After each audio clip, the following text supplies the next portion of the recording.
라틴 아메리카 한인 이민의 그 특징, 재이민에 대한 발표를 건국대학교 배진숙 선생님께서 해주시겠습니다. 안녕하세요. 들리세요? 네. 안녕하세요. 배진숙입니다. 이런 뜻깊은 자리에 이제 발표 기회를 주셔서 감사드리고, 코로나 시국에 이제 학술대 준비로 고생 많으셨습니다.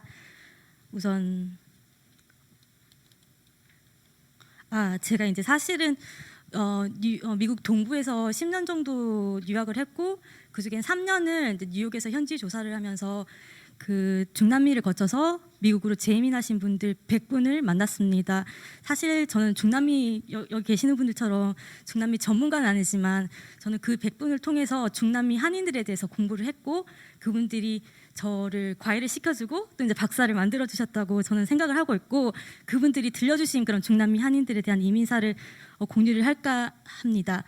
또 아까 이제 제가 이제 그 이 중에 이제 여기 브라질 한인 이민 50년사와 그리고 아르헨티나 한인 이민사, 이 책은 제가 구입을 한 게 아니라 그 학생일 때 이제 그 연구에 도움이 되면 좋겠다는 그런 의미에서 제가 뵀던 그런 중남미 재민자분들께서 주신 책이고, 여기 아르헨티나 한인 이민사는 아마 그 장량철 선생님, 박재순 선생님도 아실 것 같은데 그 송방원 선생님이 저한테 선물하신 책입니다. 감사한 마음에 제가 이제 그 표지로 사용을 했고, 오늘 발표 주제입니다. 발표 주제는 중남미 한인의 2차 이민입니다. 사실 이제 이번 이제 내년에 있을 그런 중남미 한인들에 관한 그 전시 콘텐츠에 이제 도움이 될 만한 내용을 발표해 달라는 의뢰를 받았는데, 발표 자료를 준비하면서 사실 쉽지는 않았습니다. 이제 여러 가지 이유가 있는데, 우선은 그 제가 논문을 2013년에 출간하고 그 이후에 이제 소논문으로 이렇게 추려서 이제 그 소논문을 냈긴 했지만, 이제 연구를 수행한 지 시간이 제법 지났고, 또 이제 원래 그 논문이 영어로 이제 작성이 됐기 때문에 어떤 부분을 얼마만큼 소개를 해야 할지 또 이제 고민이 되었습니다. 그리고 또 이제 논문이다 보니까 학술적인 부분이 많아서 그런 이론적인 부분을 덜어내고 나니까 정말 어떤 부분을 이제 제가 마음은 앞섰는데 전시에 활용될 수 있을지 이제 굉장히 고민을 했지만, 나름대로 준비를 했고 이제 준비한 만큼 발표하도록 하겠습니다. 우선 용어 정의입니다.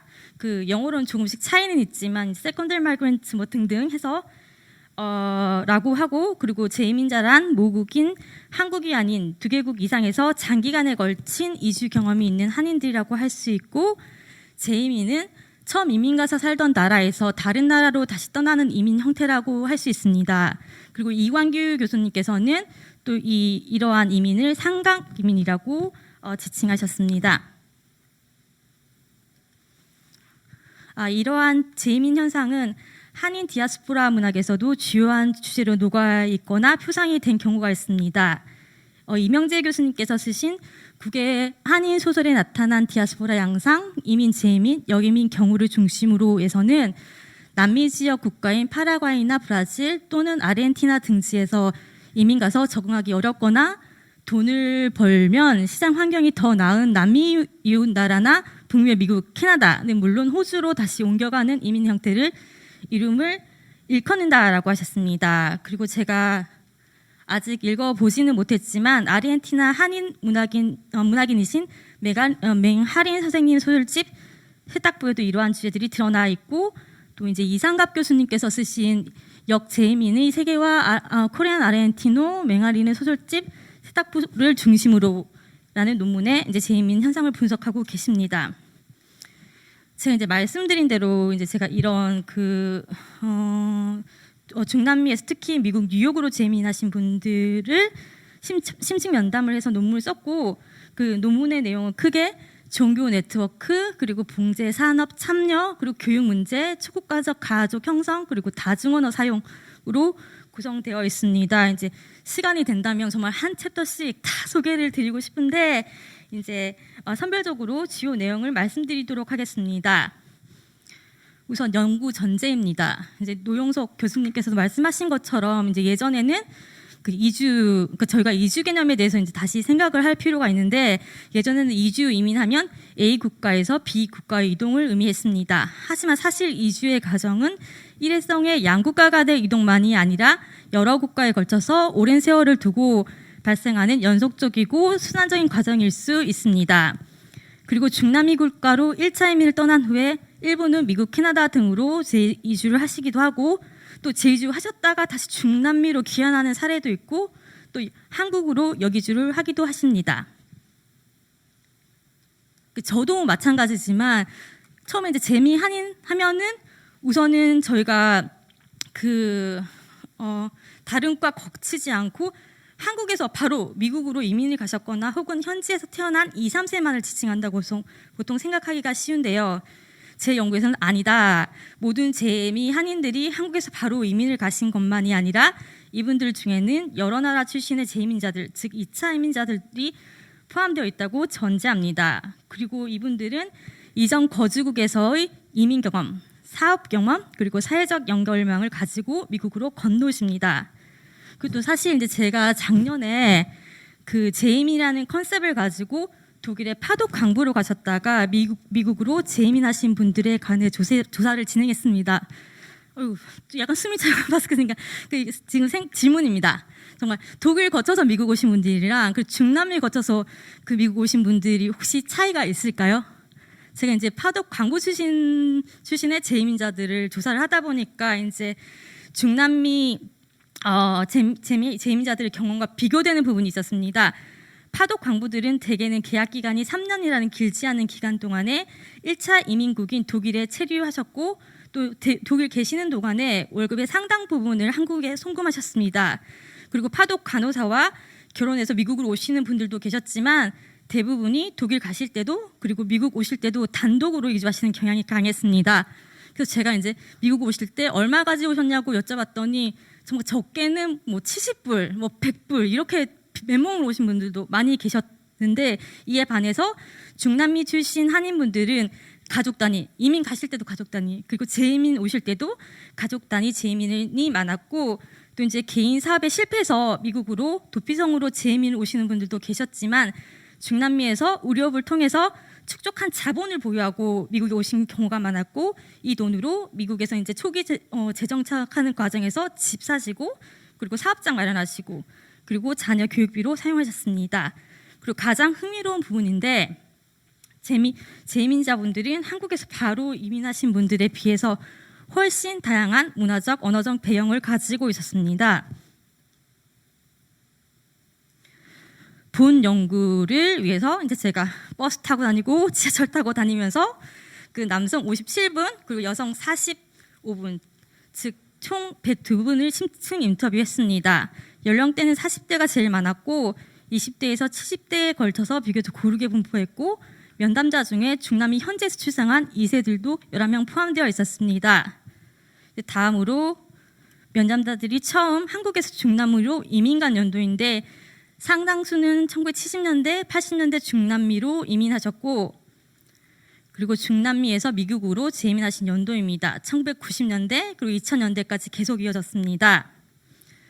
또 이제 노영석 교수님 등 많이 하셨는데, 중남미에서 한국가에만 쭉 사신 분들도 계시지만 일부는 중남미 국가 내에서도 사업이 더 잘 되는 곳으로 연속적인 재이주를 하시는 경향이 있으셔서 제가 여쭤봤습니다. 중남미에서 마지막으로 거주하셨던 국가는 어디시냐고 그랬더니 아르헨티나, 브라질이 제일 많았고, 그 다음에 파라과이, 칠레, 볼리비아 등등이 있었습니다. 그러니까 제가 또 이제 후속 연구로 동부 지역과 그리고 또 LA로 가신 그 재민자들을 비교를 하고 싶었는데, 아마 제가 듣기로는 LA에는 브라질 출신 재민자들 너무 진짜 재민들이 훨씬 많다고 하더라고요. 그래서 어떻게 그래가지고 이제 제가 후속 연구는 못했지만 어쨌든 뉴욕 지역에서 제가 한 연구에서는 100명이면 거의 재민 오신 분들의 과반수는 제가 만나본 거나 마찬가지라고 다들 말씀을 하시더라고요. 근데 그분 중에서는 아르헨티나가 많았습니다. 또 이제 그리고 한인 디아스포라와 재이민에 관한 기존 연구를 한번 정리를 해봤는데, 여기 보이시죠? 그 박채순 교수님께서 아르헨티나 동포의 제주에 따른 한인 정체성과 다문화와 또 다른 그 제주에 관한 논문을 하셨고, 그리고 또 이제 또 이렇게 표로 정리한 이유가 그 굉장히 제주가 중남미 한인들 사이에서 굉장히 특징적인 이주 형태이긴 하지만 중남미 한인들 사이에만 나타나는 현상은 아니라는 점을 제가 말씀드리고 싶고, 또 하나 또 제가 연구를 통해서 한 가지 강조하고 싶었던 점은 중남미 현지 언론 중에서 중남미 한인들이 처음부터 최종 목적지는 미국이면서 이민이 상대적으로 쉬운 중남미를 이용해서 이제 건너서 이제 미국으로 간다고 비난을 하기도 했는데요. 그 제가 이제 일부 그 면담자들은 미국행을 위해서 전략적으로 정말 중남미로 이민을 가신 분도 계셨지만, 제가 100분 면담하신 분들이 평균 중남미 거주 기간이 얼마일 것 같으세요? 12.6년이었습니다. 즉 13년 이상 거주를 하셨습니다. 그래서 제가 강조했던 점은 잘 살아보려고 이민을 가셨는데 뜻대로 안 되었거나 혹은 살다가 더 나은 기회를 찾아서 미국으로 오셨다고 하셨습니다. 그리고 제 동포 현황 총계입니다. 중남미에는 한인이 2019년 기준 약 10만 3천 명이 거주하는 것으로 집계가 되었고, 그리고 브라질, 아르헨티나에 거기 이제 집중적으로 계십니다. 그리고 참조용으로 제가 간단하게 이제 중남미로의 한인 이주 역사를 정리한 표입니다. 이 부분은 넘어가겠습니다. 그럼 본격적으로 이제 제 연구 결과를 소개를 드리자면, 이분들이 왜 중남미로 일자 이민을 가셨다가 미국으로 제2이주를 하셨는지에 대한 그 동기와 사유입니다. 중남미로 이민을 떠났던 한인들 중에는 현지에서 적응해서 사업을 잘 하면서 잘 사시는 분들도 계시지만, 또한 중남미 국가에서 정치, 경제적 위기가 닥치거나 혹은 한인 대상의 범죄율이 증가하거나 또 특히 자녀들의 교육을 위해서 한국으로 귀환을 하시고 혹은 미국, 캐나다로 재민을 떠나기도 하십니다. 그리고 또 다른 제2주의 사유로는 더 나은 경제적, 직업적 기회, 그리고 미국에 있는 친지의 초청이나 권유, 그리고 미국에 대한 동경 등이 포함되었습니다. 중남미 한인들의 재이민 현상에 대한 2002년 LA 중앙일보 기사입니다. 그러니까 제목은 우선 보시면 남미 한인 미국행 줄이어, 이게 제목입니다. 그리고 아르헨티나가 2001년 12월에서 이제 국가 채무 불이행을 선언하고 그 전후로 굉장히 심각한 경제 금융 위기를 맞게 되고 사회 범죄가 급증하는 가운데 기사에서는 이렇게 말하고 있어요. 이제 수백 세대에서 수천 세대가 아르헨티나에서 미국으로 이주한 것으로 추정된다라고 보도하고 있습니다. 그리고 제가 그럼 왜 뉴욕이냐? 제2주 목적지로 뉴욕을 선택하신 이유에 대해서 여쭤봤는데, 뉴욕에 명문대도 많고 또 자녀들에게 좋은 교육적 환경을 제공할 수 있을 것이라고 말하신 분들도 계셨고, 또 특히 의료, 패션 전공하는 학생들이 이제 대학 진학을 위해서 뉴욕으로 온 경우가 있었습니다. 그리고 이제 자녀들의 교육을 위해서 뉴욕으로 이제 제2주를 하시더라도 부모님들은 우선은 얘들을 먹이고 그리고 또 얘네 그 공부 뒷바라지를 해야 되니까 이에 대해서 이제 계획을 세우십니다. 근데 뉴욕 지역에는 현재 약 23만 명 정도의 한인들이 거주하고 있고, 뉴욕의 한 군데가 아니라 맨하탄 그리고 플러싱을 비롯하여 몇 군데 한인 집거지, 소위 말하는 코리아타운이 형성되어 있고 한인 상권들도 굉장히 잘 발달되어 있습니다.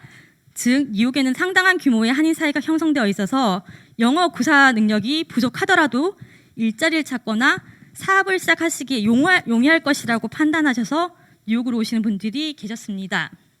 그리고 소극적 이주 네트워크, 즉 뉴욕에 중남미에서부터 알고 지냈던 지인이나 친척이 먼저 이민을 와 계셔서 온 경우도 있었습니다. 그리고 재이민할 때 일부는 소위 담치기라고 하죠. 즉 멕시코 국경을 통해서 불법적으로 입국을 하거나 혹은 관광비자로 미국에 입국해서 눌러 앉으신 경우도 있었지만, 많은 분들은 이제 이민 절차를 밟으셔서 제주를 하게 되는데, 그때 이제 남미에서의 경우를 살려서 미국 봉제 공장 혹은 닭 공장 등으로 취업 이민을 오십니다. 그래서 첫 직장이었던 봉제 공장이 버지니아였는데 거기서 가까워서 뉴욕으로 왔다는 분들도 계셨습니다. 또 이런 것도 전시품이 될 수 있을지는 모르겠는데, 제가 뉴욕에서 배웠던 중남미 재민자들 분들의 명함입니다. 제 재산이라고 할 수 있는데요. 제가 그 100분 이번에 제가 찾다 보니까 그 100분의 연락처를 다 메모를 해놨더라고요. 그래서 지금 중남미 한인들에 대한 그런 그 이민 자료를 중남미를 방문해서 저희가 수집을 할 수도 있지만 사실 뉴욕 가면은 뉴욕에 가면은 중남미 거쳐서 오신 다양한 나라의 그런 재민자들이 다 계시기 때문에 그분들 중에 굉장히 이제 이민 자료를 많이 가지고 계신 분들도 계시거든요. 저도 이제 그 전시와 별개로 박사 논문을 지금 책으로 이제 출간하려고 생각을 하고 있는데, 그래서 이분들께 지금 이제 제가 다시 연락을 드려서 혹시 난민이나 혹은 재민 관련된 사진 자료가 있으면은 협조를 해주실 수 있는지 제가 한번 여쭤보는 것도 하나 방법이 될 수 있다고 생각합니다. 보시면 알겠지만 난민에서는 대부분 다 이제 의류 제품업 하세요. 근데 여기 보시면 식당 하시는 분도 계시고 의류업 하시는 분, 그리고 남미 부에노스 아이레스에도 미용실 하셨고 또 뉴욕에서도 미용실 하시는 선생님, 이분은 아직도 저남이 기억나요. 그리고 여기 세탁소 하시는 분, 그리고 직업 소개서 하시는 분, 야구 가시는 분, 그리고 사회단체 활동하시는 분 등등이 있습니다. 그래서 나머지 시간 동안은 제가 이분들의 라이프 스토리를 중심으로 발표를 하도록 하겠습니다. 그리고 이제 잘 아시다시피 그 미주에서의 이민 생활에 있어서 종교, 특히 교회 역할이 매우 중요한데 기독교인들 비중이 상당히 높고 또 많은 연구를 통해서 이민교회가 종교적 기능뿐 아니라 사회적 기능을 수행하고 있음이 밝혀졌습니다. 그리고 차세대들에게는 한인 정체성과 민족 언어와 문화를 전수하며 중요한 핵심 커뮤니티 기관으로 역할하고 있는데요. 본 연구 면담자들도 높은 교회 참석률을 보였고 중남미에서도 그리고 제2주 후에도 교회 참석을 하고 있었습니다. 제가 뉴욕에서 현지 조사하는 동안에 다녔던 큰샘교회 이윤수 목사님과 관련된 기사입니다. 목사님은 처음에는 아르헨티나에 그 1990년에 89년에 아르헨티나 선교사로 가셨다가 파송이 되셨다가 99년에서 가셨는데 그 1999년에 그 저희가 이제 보통 그 디아스포라와 그 디아스포라의 그런 교류를 생각하면은 디아스포라가 모국 간만 교류를 한다고 생각을 하기가 쉬운데 사실은 디아스포라 커뮤니티 간에도 이제 교류가 이루어지거든요. 그래서 중남미 교회와 그리고 미국 교인들 사이에서도 상당히 활발한 그런 교류가 이루어졌고, 그래서 뉴욕에서 그 아르헨티나 교회에 그 부흥에 오셨다가 이제 목사님을 소위 말하는 스카우트를 해서 그 뉴욕을 모시게 되고, 그래서 그 목사님 전 가족이 뉴욕으로 이제 이주를 하게 됩니다. 그리고 이제 처음에는 그 뉴욕 한인 교회에 계시다가 2002년에 큰샘 교회를 개척하셨습니다. 또 이제 재민하신 목사님께서 새로운 교회를 개척하게 되면 그 다른 중남미 출신 재민자들도 그 교회를 다니게 되면서 재민자들이 새로운 재교합이 이루어지기도 합니다. 그리고 아까 제가 보여드렸는데 그 야구 가시는 분, 약사. 그러니까 이분은 아버지가 순복음교회 목사라고 하시더라고요. 그래서 이제 그 아버지가 브라질 순복음교회, 그리고 캘리포니아 순복음교회, 그리고 뉴욕 캘리포니아 순복음교회로 이제 교회 지부를 따라서 그 이동하실 때 이제 같이 이동을 하셨고, 그리고 미국에서 약대를 졸업하신 후에 지금은 뉴욕 플러싱에서 한인타운에서 약국을 경영하고 계셨습니다. 그리고 이런 교육적인 이유 외에도 교육이 제2주의 주요한 사유가 된다고 말씀드렸는데, 그 요령에는 부모는 중남미에서 사업을 계속하면서 자녀만 한국과 북미로 유학을 보내기도 하고 또 온 가족이 미국으로 건너오기도 하셨습니다. 이 경우에 미국에 완전 정착하기도 하지만 부모는 사업 기반을 중남미에 두고 중남미와 미국으로 왕복하기도 합니다. 그리고 여기 보시면은 그 미주 중앙일보 2001년 기사입니다. 그 아르헨티나 한인 미국 러시라고 되어 있고, 재이민 후에도 다운타운 의류업소와 봉제 공장 운영을 많이 한다라는 내용이 있습니다. 그리고 잘 알려진 바와 같이 중남미 한인들이 봉제, 제품, 의료업 종사 비율이 높은데요. 중남미에서의 의류 관련 경험이 뉴욕에서의 재정 창업 과정에 미친 영향입니다. 세 부류가 있는데 중남미에서는 의료업을 안 하셨다가 뉴욕에서 개인적인 인맥을 통해서 일을 시작하신 경우, 그리고 중남미에서 뉴욕에서 계속적으로 의료업을 종사하신 경우가 있었습니다. 그리고 세 번째로 이전에 중남미에서는 의류 제품업에 종사했지만 여러 가지 사유로 뉴욕에서 직업을 변경하시는 경우가 있었습니다.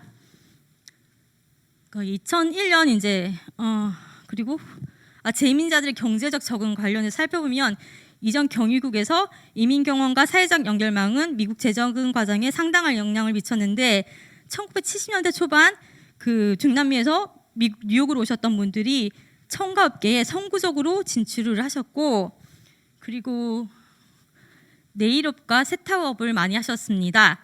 뉴욕 뉴저지 지역에 약 3,000여 개의 한인 세탁소가 있습니다. 비단 이제 재이민하신 분들뿐만 아니라 많은 한인분들이 세탁업을 하시고 계신데, 세탁소 규모는 뭐 부부가 경영하는 소규모에서 직원이 10명 이상 넘는 대형 규모까지 있습니다. 세탁업에 있어서 재임자들이 몇 가지 유리한 점이 있습니다.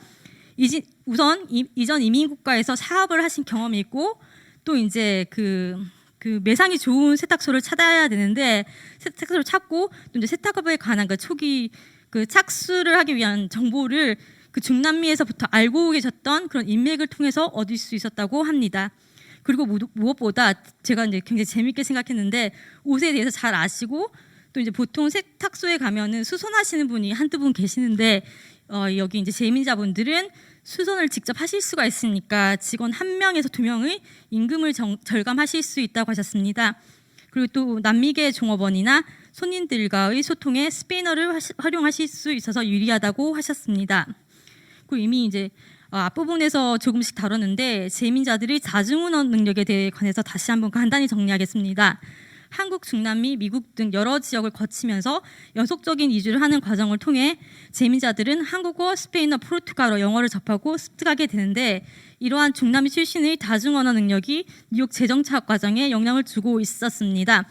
우선 한국어를 잘 아시니까 기존 뉴욕 한인 사회 편입이 용이하고, 또한 한인과 타민족을 이어주는 다리 역할을 하기도 합니다.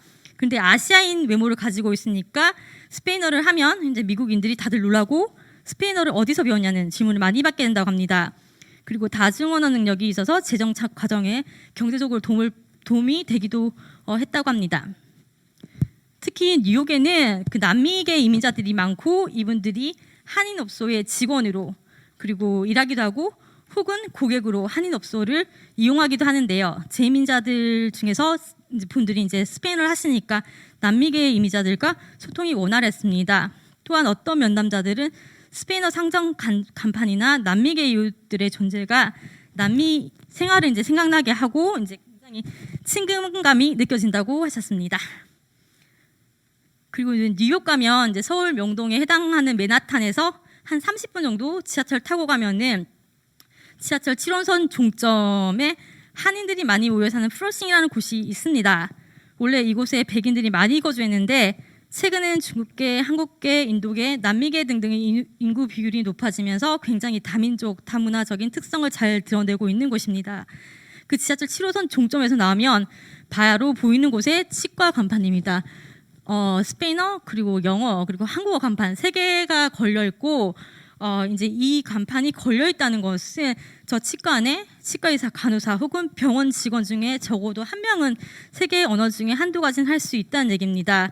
제가 인터뷰를 했던 분 중에 한 분은 브라질에서 의대를 나오셔서 뉴욕에서 패밀리 닥터를 하고 계시는 분이셨는데, 그분은 스페인어 또 포르투갈어를 하시니까 환자들 중에서 이제 오히려 한인들보다 남미계가 더 많고 거의 80%가 남미계라고 하시더라고요. 그리고 또 어떤 재민자는 지금 뉴욕에서 간호사로 일하고 계셨는데, 그분 같은 경우에는 그 중남미 환자가 오면 의사가 이제 스페인어를 못하면 중간에 통역 역할을 한다고 하셨습니다. 그리고 이제 제가 가장 흥미롭게 느꼈던 것은 뉴욕 한인 분들이 이제 자영업에 많이 종사를 하고 계시고, 그 이제 사업체 운영하시는데 남미 이민자들을 직원으로 많이 고용을 하고 계십니다. 근데 이제 그 뉴욕에 제가 조사를 했던 당시에는 25개 정도의 직업 소개소가 있었는데, 그 대부분의 직업 소개소를 중남미 출신 재민자들이 하고 계셨습니다. 그 언어를 하시고 또 중남미 문화를 알고 계시니까 그 남미 이민자 구직자를 한인 사업주에게 소개하는 직업 소개소를 운영을 하고 계셨고, 즉 이제 재민자 분들이 뉴욕의 직업 소개소를 통해서 고용주와 남미계 노동력을 연결하는 한인 커뮤니티 경제에서 독특한 역할을 수행하고 계셨습니다.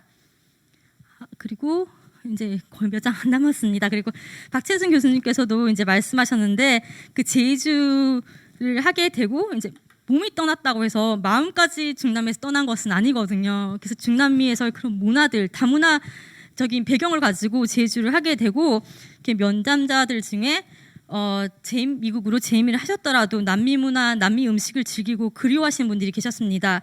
가장 많이 하셨던 말씀이 저는 잘 모르는데 대란기로 그 여유라는 말을 말씀하시고, 중남미에서 오침, 그 중간에 낮잠 자는 거 문화에 대한 말씀도 많이 하셨고, 또 남미식 바베큐인 아사도 구워 드신 얘기들도 많이 하셨습니다. 저도 현지 조사할 때 한번 방문한 적이 있는데 뉴욕의 그린필드라는 정말 이렇게 큰 그 대형 브라질 식당이 있고, 그 식당이 원래는 처음에는 브라질 출신 한인분들이 경영을 하셨고 정말 장사가 잘 되었다고 합니다. 그리고 이분은 그 아르헨티나 한인 이민 25년사를 쓰신 그 이교권 선생님 손녀분이신데, 그 이분은 처음에 미국에 유학을 오셨다가 이제 그 졸업하고 결혼하고 인테리어 회사에서 다니다가 그만두고, 이제 제가 만났을 때는 2010년에 그 제과 자영업을 하고 있었는데 뉴욕 타임즈에 기사가 나갔습니다. 이렇게 엠파나다, 그 남미식 만두인데 이 만두에다가 김치를 넣어서 이제 퓨전식으로 만들었다고 하더라고요. 여기까지 이제 제 발표고, 이제 전시를 하시게 되면은 어떤 식으로든지 제가 이제 도움을 드리고 싶고, 그리고 또 이제 뭐 오늘 제가 파워포인트로 제출했는데 여기 이제 파워포인트 관련된 메모도 이제 같이 제출하면서 좋은 전시가 됐으면 좋겠습니다. 네, 감사합니다.